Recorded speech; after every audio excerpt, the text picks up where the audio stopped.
저는 3년 효과가 있다라고 생각하거든요. 네네네. 2012년도 바닥치고요. 13년, 14년 회복했을 때도 사람들이 그때 무슨 얘기했냐면 이러다가 또 떨어지는 거 아니야? 막 굉장히 불안해했는데 15회도 안 산 것 같아요. 그게 그러고 보면. 언제부터 없어졌냐면 네. 2016년부터 네. 이제 그런 심리가 없어지면서 이제 막 달리기 시작했거든요. 딱 3년 걸리더라고요. 그러면 하락도 3년 동안 반등을 하지 못하고요. 침체가 3년 이어지면 그때부터는 집값 안 오르겠다라는 마음이 포기 마음속에- 물량이 나오는구나. 그렇죠. 포기 물량들이 나오기 네. 때문에 그때 상기 신도시 물량들이 또 쏟아지게 된다면 분양권이라든지 네. 그렇게 된다면 오히려 저는 기회가 아닐까 싶습니다. 결국에는 인플레이션 때문에 또 올라가니까요. 103.5 FM 돈을 이해하는 시간 정철진의 목돈연구소.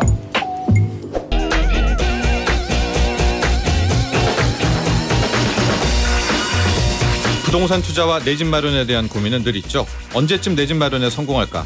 지금 할까? 아니면 기다릴까? 부동산에 대한 이슈와 궁금증 나눠봅니다. 김인만의 이만저만 부동산. 네, 부동산 경제연구소 김인만 소장 함께합니다. 스튜디오에 나와 계십니다. 안녕하십니까? 안녕하세요. 네. 요즘에 똘똘한 한 채 이야기들을 굉장히 많이 하시고요. 네네. 결국 똘똘한 한 채가 최고다. 혹은 똘똘한 한 채를 가져야 된다. 뭐 이런 등등이 있는데 네네. 제가 왜 이야기를 꺼내냐면은 보통 똘똘한 한 채의 대명사가 강남 3구잖아요. 그렇죠. 강남구, 네네. 서초구, 송파구인데 네네. 이 똘똘한 강남 3구에서 지금 송파구의 낙폭이 훨씬 크다. 네. 그럼 이거는 뭐죠? 시장 상황에 따라서 다른데요. 이게 예. 막 상승장일 때 막 예. 그럴 때에는 이제 범위가 좀 넓어지는 거고요. 이제 똘똘함에 똘똘함의 범위의 차이가 있다라고 봅니다. 저는 똘똘함이 상대적인 차이지 이게 예. 절대 기준이 될 수는 없거든요. 예. 떨어질 때는 진짜 본격 하락을 하게 되면 네. 강남이라고 해서 똘똘한 한 채라고 해서 이게 무사하지 못하잖아요. 네. 우리 노무현 정부 때 생각해 보면 그때 똘똘한 한 채는 버블 세븐 지역의 중대형 아파트였거든요. 큰 평수들. 예. 큰 평수의 똘똘한 한 채가 얼마나 오래 갔습니까? 결국에는 2007년도 8년도 이후에 예. 완전 상황이 바뀌어 버렸거든요. 그래서 예. 똘똘한 한 채가 절대 기준은 아니다는 점 말씀드리고 싶고 네. 이게 점점점 불안하잖아요. 지금 주식도 상황이 뉴스 보면 아찔아찔하고 네. 전쟁은 언제 끝날지 모르겠고 이런 상황이다 보니까 불확실성이 커지니까 조금 더 똘똘한 한 채가 뭘까? 강남 3구 중에서는 그래도 강남 2구가 더 똘똘한 거 아닐까라고 지금 가고 있는 것 같습니다. 그럼 이제 더 안 좋아지면은 강남구 vs 서초구가 또 똘똘한 대결 하나요? 서초구 강남구 중에서도 동별로 가겠죠. 서초구도 뭐 동에 따라서 굉장히 네. 바운더리가 넓잖아요. 네. 그러다 보니까 동에 따라서 뭐 반포나 한강변에 네. 압구정이나 이런 지역 청담동이냐 위주로 뭐 반포동이냐 그렇죠. 뭐 압구정동이냐 이제 그렇게 더 세분화될 가능성도 있습니다. 그리고 아파트로 갑니까? 뭐다 이렇게. 그렇죠. 그렇게 갈 수도 있는데 저는 결국에는 뭐 우리 운명은 비슷하다라고 보는데 6개월 1년 안에 주식시장이 제대로 반등하지 않으면 후행 지표잖아요. 부동산이. 네, 네. 부동산도 결국에는 침체를 맞이할 수밖에는 없고요. 그렇게 된다면 본격 침체가 만약에 된다면 저는 강남이라고 무사하지는 않을 것 같습니다. 똘똘함이라는 그 이야기도 레토릭 같은 거네. 이야기네요. 그렇죠. 예, 이게 저는 그렇게 말하는. 생각해요. 예, 그래서 예. 일본도 마찬가지잖아요. 잃어버린 20년 하기 전에 네. 도쿄 중심부가 똘똘한 한 채라고 해서 여전히 그렇게 집값이 더 올랐던 적도 있었거든요. 네네. 그러니까 이건 상대적인 뭐 그런 거지 이게 뭐 절대 기준은 아닙니다. 네. 바로 시세로 넘어가겠습니다. 한 주 동안 어떻게 됐는지 네. 국내 부동산 주간 동향 볼까요?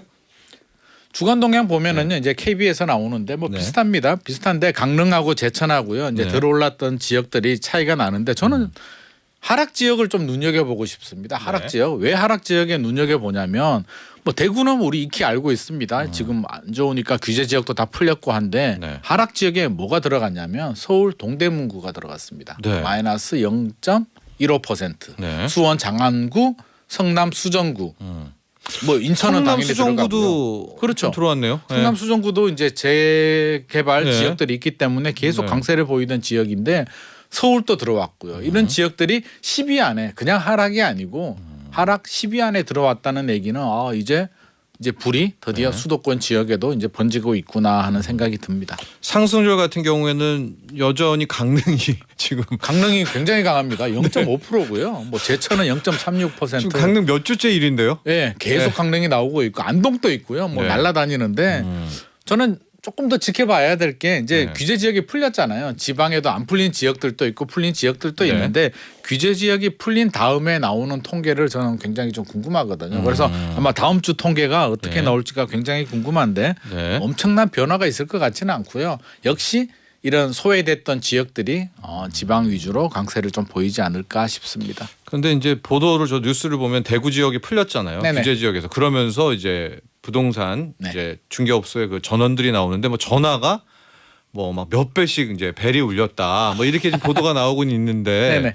지금 이 통계는 아직 그 규제 풀기 전이잖아요. 네네. 예. 그러니까 이제 규제가 풀린 풀리고 다음에 나면 어떻게 될까요? 어떻게 반응이 될까인데 네. 좀 차이는 있겠죠. 대구 같은 경우는 아무래도 풀린 지역들은 규제가 풀렸으니까 조금 더 반응을 하락 지역에서 좀 빠지지 않을까 하는 네. 생각이 들고요. 상승 지역도 이제 순위가 좀 바뀌지 않을까 하는 생각도 조금은 듭니다.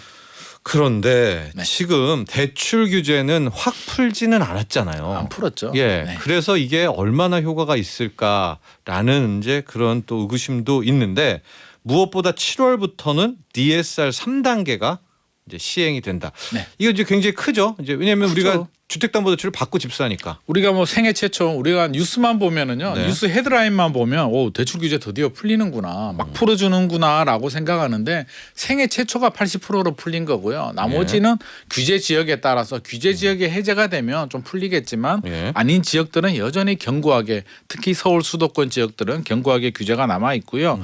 DSR 더 강화됐죠. DSR이 1억 2억까지였잖아요. 네. 2억까지였는데 이제 7월부터 1억으로 더 강화됩니다. 그래서 소득이 안 되는 분들은 대출 받기가 더 힘들어요. 네. 시뮬레이션 해보면 연봉 5천만 원인 분이 네. 4.5% 주담대 주택담보대출을 받게 되면 네. 3억 7천에서 한 5천만 원 줄어들어서 3억 2천만 원 정도로 오히려 한도가 줄어듭니다. 네. 그래서 뭐 LTV가 좀 늘어난다고 해서 소득이 뒷받침되지 않으면 결국에는 한도가 줄기 때문에 네. 뭐 뉴스는 이제 뭐 생애 최초 젊은 분들에 대해서 뭐 최증식 대출도 나오고 미래 소득도 반영된다라고 하지만 제가 볼 때는 그게 큰 혜택은 아니다라는 생각이 들고요. 이런 분들이 뒷받침이 되어주지 않으면 대구도 마찬가지고요. 일부 지역들 규제를 풀어줘도 확 달아오르기는 좀 힘들지 않을까 싶습니다. 그렇습니다. 그러니까 지금은 1억 정도만 대출이 있으면 네네. 네. 그렇죠. 차주가 1억만 맞습니다. 있으면 DSR 40% 맞습니다. 내 소득이 연소득이 밑에 깔리고요. 그쵸. 분모에 분자가 내가 갖고 있는 모든 빚을 모든 대출, 신용 대출 네. 포함해서 모든 대출의 원리금을 다 계산하기 때문에 네. DTI보다도 DSR이 더 강력하고요. 네. 거기에 금액까지도 1억이 넘어가게 되면 이게 적용이 되기 때문에 예. 소득 안 되는 분들은 굉장히 힘들다고 좀 보셔야 될 것 같습니다. 그렇습니다. 이제 40%로 끊으니까 만약에 5천만 원이면은 그 원리금이 연간 맞습니다. 2천만 원이잖아요. 맞습니다. 예. 그러니까. 그러면은 실제 빌리는 돈은 이제 훨씬 쪼그라들겠죠. 쪼그라들죠. 예. 그래서 그 한도를 늘리려면 상환 기간을 좀 길게 한다든지 여러 가지 방법을 찾아야 되는데 예. 관건은 금리잖아요. 예. 지금 금리가 결국에는 그 미국 그 회의록을 보더라도 오르긴 올라가잖아요. 네. 올라가기 때문에 대출 금리가 도대체 언제까지 올라갈까? 5% 넘어갈까? 당연히 넘을 것 같고요. 뭐 6%까지도 갈 수 있을 것 같은데 그렇게 따지면 대출 한도를 늘려줘도 굉장히 좀 부담스러울 것 같습니다. 그러면 이번에 윤석열 정부 부동산 정책 또 원희룡 국토부 장관도 이제 부동산 정책에 많이 이제 관여를 하지 않습니까? 네. 생애 최초는 DSR도 풀어버리면 어때요? 와, 그러면 좀 영향은 있겠죠. 네. DSR도 풀어주면 영향은 있는데 저는 그것보다 더 중요한 게 네. 제가 앞서서 말씀드렸잖아요. 금리, 대출이자 부담이기 때문에 저는 개인적으로는요. 생애 최초 처음으로 주택을 구입하시는 분들에 대해서는 변동금리 수준으로 좀 고정금리 상품을 좀 개발해주면 좋지 않을까. 네. 처음이니까요. 처음 집 사는데 물론 한도액은 있어야 되겠지만 그 정도를 해줘야 내 집 마련하지 한도액을 늘려준다고 해서 금리가 6% 7% 가면 그게 무슨 소용이 있겠습니까? 너무 파격적이다. 너무 파격적인데요. 예. 그런 분들은 그래야 내 집 예. 마련하죠. 예. 네. 그러니까 결국 지금 금리 때문에 맞습니다. 스스로가 그쵸 영끌이 한때는 영끌이었지만 지금은 알아서 지금 그냥 비중이 좀 줄었어요. 네. 우리 30대 이하 매수자 비중도 볼까요? 서울에서 좀 줄어들었기 때문에 네. 한번 보죠 뭐. 예. 매수자 비중이 줄어들었는데요. 작년까지만 하더라도 1위였잖아요. 40%가 네. 넘어갔는데 이제 드디어 네. 38.7%로 줄어들었습니다. 서울에서 2030 30대 이하 30대 이하가 주택 구매가 줄어들었다는데 계속 늘어나고 있었는데 추세가 네. 꺾였다는데 굉장히 의미가 있고요. 또 이게 거래량을 보면 야 너무 처참한데요. 1월에서 5월 서울 아파트 5개월 동안 거래량이 7,900건입니다. 7,917건으로 작년 한 달 거래량도 안 되는 수준이거든요. 그렇죠. 네. 근데 그 중에서 뭐 3,000건이 그나마 30대 이하가 이제 거래를 했는데 비중은 줄어들고 있다. 그 얘기가 뭐냐면 결국에는 저는 금리 상승 또 많이 올랐기 때문에 지금 사서 과연 더 오를까? 뭐 이런 말씀 드리면 좀 그렇지만 이제 서서히 좀 제정신이 돌아오지 않을까. 막 패닉해서 지금 네. 잘못 사면 오히려 물린다. 약간 물릴 뭐 수도 있겠구나라는. 부동산은 좀 다르죠. 물리는 게 네네네. 다르지만 뭐 주식하고는 좀 다르기. 네. 주식은 또 황금성이 빠르잖아요. 부동산은 잘못하면 팔고 싶을 때 못 팔 수도 있기 때문에 저는 시간이 지날수록 네. 점점점 비중은 더 줄어들 거라고 생각이 듭니다. 근데 서울 아파트 기준으로 30대 이하의 매수 비중이 네. 몇 퍼센트라고요? 38.7%입니다. 많을 때는 많을 때는 우리 몇 달 전만 하더라도 40% 5%. 45% 정도 됐었죠. 이게 굉장히 이례적인 게 근데 원래 이것도 많은 거 아니에요? 30대 많아요. 이하가? 예. 원래 이게 30대가 주택 구매 연령이 아니거든요. 예. 언제부터 20대 30대들이 집을 이렇게 열심히 샀겠습니까? 예. 원래 40대부터 59세까지를 우리가 주택 구매 연령이라고 하는데 예. 좀 이례적인 현상이고요. 이게 추세가 중요한데 38.7%만 보면 높지만 예. 추세가 꺾였다는 얘기는 저는 시간이 지나면 더 내려갈 더 것 내려가는. 같습니다. 네. 예. 예. 그러면서 이제 과거에 그 패턴들 4512, 한 20% 4050이 이하로 가는 게 정상이기 때문에 이제 그렇게 가는 과정이라고 저는 보여집니다. 네. 그렇습니다. 2030이 일단은 막 영끌로 뛰어들다가 맞습니다. 지금 아파트 매수에 멈춤세가 나오고 있고요. 앞서 DSR 관련해서 김종호 님이 사용하지 않은 마이너스 통장도 이 대출 금액, 그러니까 소위 말하는 그 DSR 분자에 포함이 되느냐 또 이런 질문을 해주셨네요. 포함되죠. 네, 일단 신용대출, 받아놔도. 신용대출이기 때문에 네. 마이너스 통장도 사용하지 않아도 이미 대출을 받은 겁니다. 네. 우리가 착각하는 게 사용하지 않으면 이자를 안 내니까 안 받은 것처럼 생각하는데요. 당연히 신용대출 받은 겁니다. 네, 그렇게 됐습니다. 자, 그래서 2030이 지금 달라졌다. 네. 예.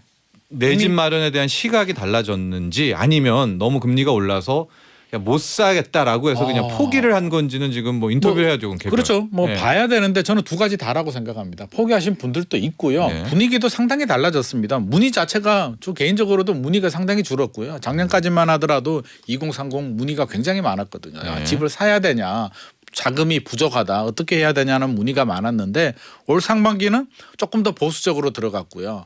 자금 계획에 금리가 걱정이라는 문의가 많았고 최근에는 문의 자체가 없습니다. 그래서 사겠다는 분들이 거의 많이 줄어들었기 때문에 저는 분위기 자체가 굉장히 좀 바뀌었다라고 생각이 듭니다.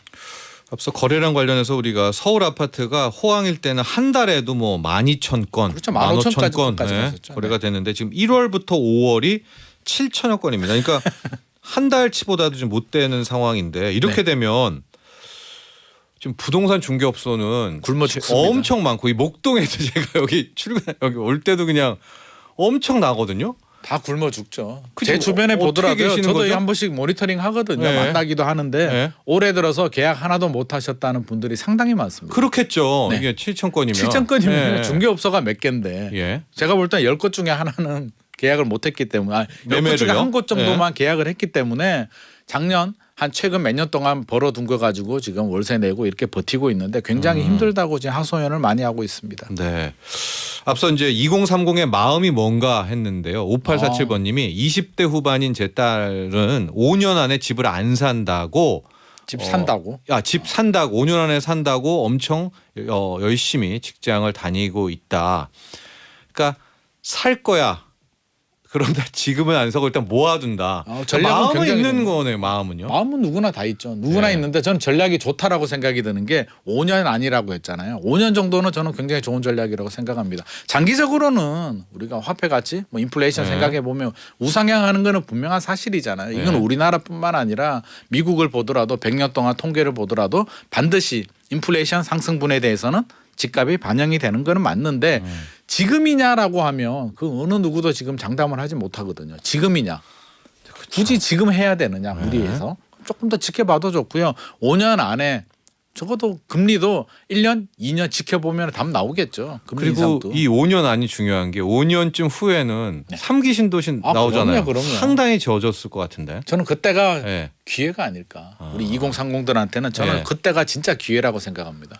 그럼 2기 오히려- 신도시도 우리 예. 물량 나올 때 상당히 힘들었고요. 맞아요. 반대로 그 기회를 잡았던 분들은 굉장한 예. 기회가 됐거든요. 예. 그러니까 3기 신도시도 진짜 좋은 기회가 되지 않을까 해서 저는 5년 지켜보는 전략 굉장히 좋다고 생각합니다. 제 지인도 동탄 쪽. 네네. 굉장히- 어려웠잖아요. 그때 네. 막 물량 쏟아질 때는. 네, 맞습니다. 그러다 다시 가격이 오르고. 지방에서도 네. 많이 또 원정 투자도 들어왔고요. 네. 이수연님은 우리 집 30대 두 아들도 결혼보다 집을 먼저 장만하겠다라고 생각하는 거 보면 세월이 변했나 봐요. 저는 40대에 힘겹게 집을 장만했는데 이제 이랬었죠. 그러다가 최근에 진짜 1년, 이게 1년 반에 사실 2030. 그런 효과도 있어요. 왜냐하면 최근에 집값이 많이 올랐잖아요. 집값이 많이 오르고 내 친구들 집을 샀는 친구들도 돈을 좀 많이 시세 차익을 남겼고요. 부모님이 증여를 해주거나 뭐 도움을 주신 분들도 돈을 벌었기 때문에 그걸 눈으로 보고 귀로 들었기 때문에 빨리 집을 사야겠다라는 마인드가 든 거고요. 만약에 주택 시장이 반등을 못하고 2, 3년 정도 침체가 가면 또 예전처럼 갈 수도 있습니다. 사람 마음이 저는 3년 효과가 있다라고 생각하거든요. 네네네. 2012년도 바닥치고요. 13년, 14년 회복했을 때도 사람들이 그때 무슨 얘기했냐면 이러다가 또 떨어지는 거 아니야? 막 굉장히 불안해했는데 15회도 안 산 것 같아요. 그게 그러고 보면. 언제부터 없어졌냐면 네. 2016년부터 네. 이제 그런 심리가 없어지면서 이제 막 달리기 시작했거든요. 딱 3년 걸리더라고요. 그러면 하락도 3년 동안 반등을 하지 못하고요. 침체가 3년 이어지면 그때부터는 집값 안 오르겠다라는 마음이 포기 마음속에- 물량이 나오는구나. 그렇죠. 포기 물량들이 나오기 네. 때문에 그때 상기 신도시 물량들이 또 쏟아지게 된다면 분양권이라든지 네. 그렇게 된다면 오히려 저는 기회가 아닐까 싶습니다. 결국에는 인플레이션 때문에 또 올라가니까요. 저희 청취자분들의 따님 아드님들은 지금 굉장히 좋은 선택을 하고 계시는 거네요. 저는 그래서 아까 현명한 선택이다, 네. 좋은 전략이라고 제가 3년간 말씀드린 돈 겁니다. 모으자 앞으로. 예. 그렇죠. 예. 아직 시간 충분히 있기 때문에 네. 절대 내 생에 뭐 마지막 기회다, 지금 아니면 기회 없다 이런 생각은 좀 버리시면 좋을 것 같습니다. 네. 이것도 볼까요? 한국은행에 누구나 다 알고 있지만 통계로 나온 통계. 강남 집값이 오르면 전체 대한민국 집값이 오른다. 네. 당연한 거 아닌가요? 이걸 당연한데. 왜, 굳이 왜? 이 뉴스를 보고요. 당연한데 한국은행이 별의별 조사를 다 하는구나. 저는 네. 그런 생각이 들었습니다. 물가 연구팀하고요. 동양 분석팀이 조사를 했대요. 이걸 또 네. 조사했네요. 주택가격 전이 효과라고 하는데요. 주택가격 전이 효과 어떻게 전이가 되느냐. 한 지역이 특정 지역이 오르면 그 주변 지역으로 어떻게 집값 가격 변동이 영향을 주느냐를 조사했는데 네. 이게 강남 지역이라고 하는데요. 우리가 말하는 강남 3구가 아니에요. 강남구, 서초구, 송파구가 아니고요. 네. 한강 이남 11개 구를 다 계산을 했습니다. 그래서 예. 뉴스만 보면 예. 강남 지역이 21.9% 전이 효과가 21.9% 나왔거든요. 그래서 100이 오르면 예. 지방에 전국적으로 100이 오르면 21.9%는 강남 지역이 올라서 영향을 준 건데 네. 강남 3구가 아니고요. 11개 구기 때문에 이걸 강남 3구로 해버리면 저는 한 30% 되지 않을까 싶습니다. 그래서 영향을 많이 받고 있고요. 강북은 16%, 수도권은 20%, 지방광역시는 7.5%. 결국에는 서울 지역 집값이 오를수록 지방에도 영향을 준다라는 게 수치상으로 입증이 됐습니다. 그러면은요. 아까 우리 똘똘한 채로 이야기를 시작했잖아요. 네네. 이 통계가 맞다면 네. 먼저 만약에 집값을 안정화시키고 떨어뜨려야 된다면 네. 강남의 가장 똘똘한 지역에 가장 강력한 규제를 해야 거기서부터 떨어지면 마찬가지로 이 하락 효과도 제일 큰 거 아니에요? 이론적으로는 그게 맞았죠. 예. 그래서 문재인 정부에서도 처음부터 강남 지역에 투기 과열 지구 조정 대상 지역 규제를 했는데 예. 사람 심리라는 게 우리 왜곡인지도 하고요. 나 유리한 대로 해석을 하는데 강남 지역에 규제하니까 어떤 현상이 발생하냐면 강남 집값이 떨어지는 게 아니라 차라리 규제 안 된 다른 지역으로 투자해야겠다라고 투자 심리가 더 살아나거든요. 이것도 투자 심리 따라가는 거예요. 투자 심리가 살아있을 때는 예. 우리 자녀들도 마찬가지잖아요. 아, 공부하기 싫은데 공부하라 그러면 공부를 하냐고요. 예. 또 다른 방법을 찾잖아요. 예. 그래서 막 투자하고 싶고요. 투자 심리가 살아있는데 강남 지역을 눌러버리게 되면 풍선 효과가 발생을 하는 거고요. 반대로 네. 시장이 죽어버렸을 때는 또 반대 효과도 생기기 때문에 이게 알면서도 쉽지 않은 게 강남 투자 수요를 어떻게 잡겠습니까? 결국에는 시장에 어느 정도 맡겨를 둬야 되고요. 네. 팍 이렇게 전이 효과가 생긴다는 점은 우리가 다 알고 있었기 네. 때문에 네. 반대로 생각해 보면 강남 집값이 먼저 오르면 음. 다른 지역으로 영향을 주겠구나라고 그렇죠. 이제는 뭐다 알죠. 네. 알고 있지만 쉽진 않겠지만 네. 다음에도 혹시 다음 상승장에 그런 일이 생긴다면 강남 지역이 오르기 시작하면 강남 지역에 못 들어간다면 반대로 다른 전이 효과가 생기는 지역에 관심을 가져도 좋겠죠. 그런 효과의 힘이 파급 효과의 힘이 강남이라면 지금 나오는 뉴스들을 보면 강남 2구 일단 송파구는 빼겠습니다. 서초구하고 강남구에서는 아직도 최고가의 마지막까지 랠리가 버티고 나온다라면 네. 강남이 버틴다면 이 힘으로 부동산을 또 버티게 하는 거 아니냐 이런 추론은 어때요? 그거는 상승장일 때는 가능합니다. 그래서 이게 일시적인 조정이냐 네. 아니면 꺾였냐를 가지고 이제 전혀 다른 예측을 할 수가 있는데요. 이게 일시적인 조정이다라고 한다면 앞서서 그런 가정이 맞을 수는 있어요. 강남이 잘 버티고 다시 반등을 한다면 네. 충분히 다른 지역도 오를 수가 있는데 이게 일시적인 조정이 아니고 꺾였다라고 본다면 결국에는 강남도 마지막까지는 버티지만 이 꺾인 분위기가 반전이 안 되면 강남이라고 뾰족한 수가 없거든요. 그래서 저는 주식시장을 제가 관심이 원래는 별로 없는데 요즘 네. 계속 예의주시하는 게 6개월 1년 안에 주식이 제대로 반등하지 못하면 저는 결국 부동산 시장도 후행 지표로서 꺾일 수밖에 없다라고 보기 때문에 네. 저도 요즘 주식 열심히 보고 있습니다. 네. 황현조님이요. 지방 사는 사람으로서 서울 강남 집값 오르는 거 보면 부럽기도 하고 저것은 얼마나 벌어야 살 수 있을까 싶으면서 별천지 같아요. 이렇게 말씀하시는 분들이 많이 있습니다. 가격 차이가 너무 많이 나니까 네. 이렇게 다른 나라의 이야기 같아. 이거 우리나라 이야기 아닌 것 같아라고 말씀하시는 분들도 있고요. 이게 네. 약간 좀 상대적인 박탈감도 좀 느끼게 하는데 이게 전이 효과도 있기 때문에 그리고 우리 과거를 보면은요. 과거 그런 적이 있었잖아요. 2006년도 7년도였나요? 저 아직도 기억나는데 그때 네. 지방이 어려웠고요. 서울은 버블7 지역 분위기가 굉장히 좋았거든요. 네네네. 강의 마치고 나오는데 어떤 분이 부산에 투자해도 좋겠냐라고 네. 물어서 제가 아무 생각 없이 하지 말라고 했거든. 서울 수도권 버블7 해야지 왜 부산에 투자하냐라고 했는데 우리 김인만 소장님께서 예. 2년이 지나니까 서울 수도권은 버블7이 꺾이면서 침체가 들어가는데 부산 집값은 날아다녔거든요. 네. 그래서 서울은 무조건 오르고 지방은 늦게 오르고 지방은 투자 가치가 없다라는 게 아니라 이게 시장 흐름에 따라서 서울은 계속 오르지도 않아요. 서울이 오르면 전이 효과가 생기고 나중에 또 지방으로도 영향을 가기 때문에 네. 저는 서울 불패 이런 무조건 이런 맹신적인 거는 좀 곤란하지 않나. 지방도 기다리면 또 전이 효과가 생깁니다. 네.